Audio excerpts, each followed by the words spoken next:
Hey guys, welcome back to the layout. So today I've got another layout update for you. This is going to be number 6 on my HO Scale Layout 2.0. If you guys tuned into my live stream or have watched it since it's been posted, you know that my track cutting snips have call it quits. I was cutting the last piece of track. Actually, you can still kind of see the dimple right there, and they snapped on me. Now I've kept these since my first layout. I used them on all sorts of things that I shouldn't. I don't know if I can focus in on them. They're pretty chowdered. You can see. So I mean, I'm not necessarily surprised. They really owe me nothing, but anyway. Um, so I haven't really done any track work because of that, but I have got some cork laid down. So you can see I've got some cork up here, and this kind of came about. This isn't the original design.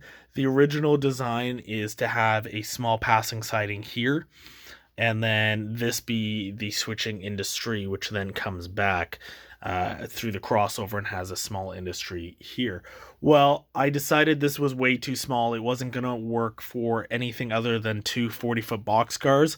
But like the small flat car I have is about a 50-footer, and it's too long. There's no possible way I could make that work. So I'm actually going to remove that switch, and instead I've made a runaround for the industry here. You can see the first switch comes off to the double slip. The second switch comes off, and it's going to be a left-hand turnout.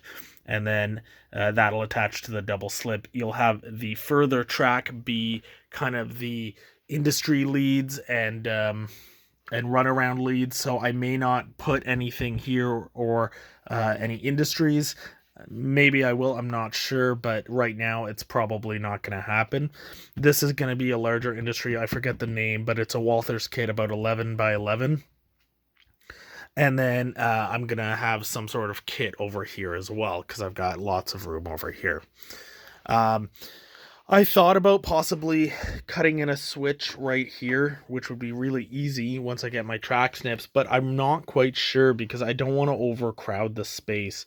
On my original HO layout, I really crowded things with track, and then scenery was next to impossible to make any sort of realistic look to it. So that's going to wait until I kind of have this area built up a little bit more, and then I'll decide on how I feel.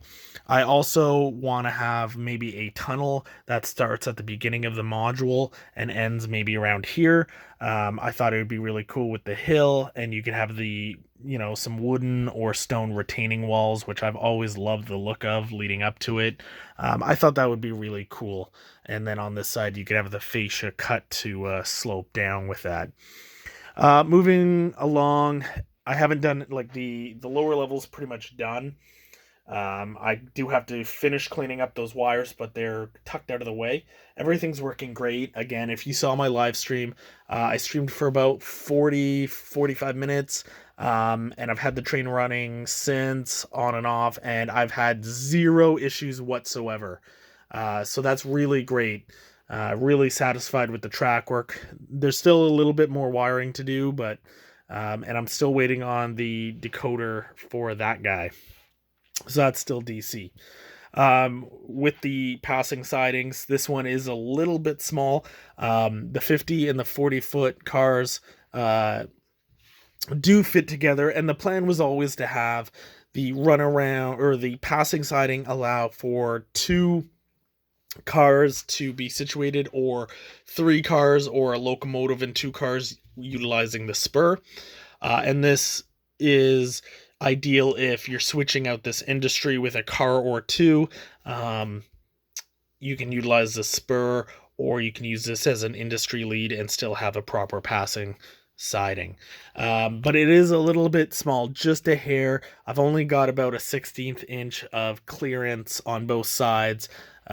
So I may cut this back just a little bit to try to give myself another 1/4 inch, 1/2 inch, and extend these tracks to allow for that. I also am not sure if I'm going to cut in a switch here. I originally did have a switch here, but the same thing as the above loop.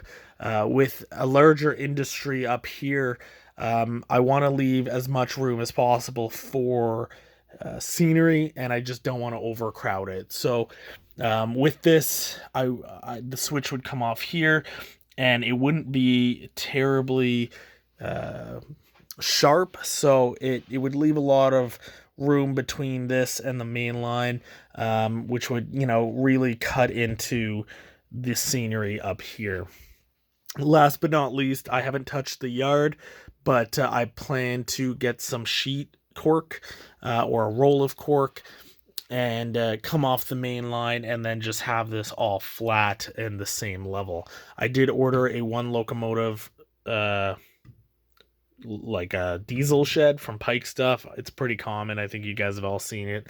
And I forget what I ordered that goes there. Or it could also go up here. I think it's about the same size, about 11x11. I think maybe down here it's 9x11 or something like that. So once that comes in, I'll show you guys. But that's pretty much it. The layout's kind of a mess. I've been kind of laying down cork because that's all I can do. But that's pretty much it, guys. I'm going to be on Chris's live show, Go Viera Go Home, GVO After Dark, coming up on Thursday. So that's really, really exciting. Other than that, I'm just going to wrap it up here. I've got some more rolling stock coming, some track snips, some more switches. But once that shows up, which should be here tomorrow or Wednesday, I can get to work and make some more progress for you guys. That's about it. So thank you so much for watching. And until next time, guys, enjoy your bacon.